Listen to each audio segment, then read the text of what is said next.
நான் எவ்வளோ கஷ்டப்பட்டு வேலை பண்ணிட்டு இருக்கிறேன், மாடாட்டம் உட்காந்துட்டு இருக்கிறேன், ஒரு கொஞ்சம் கூட கவலை இல்லையா? நான் எவ்வளோ கவலைப்பட்டு இருக்கேன் என்ன நடக்க போகுதுன்னு. இதில் வேற இவர் வேற வந்துட்டாரு. இப்போ பிரசங்கம் கேட்கறது ரொம்ப அவசியமா?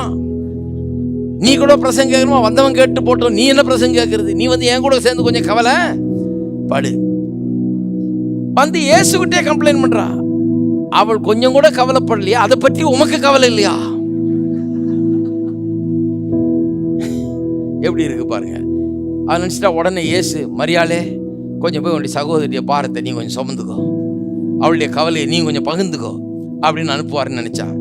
ஆனா இயேசு அவளுக்கு பிரதியுத்தரமாக, அடுத்த வசனத்தை கவனிங்க, மார்த்தாளே மார்த்தாளே. மெய்யாகவே மெய்யாகவேன்னா என்னன்னு பார்த்தோம் இல்லையா? இது இன்னும் அதை விட சீரியஸ். இது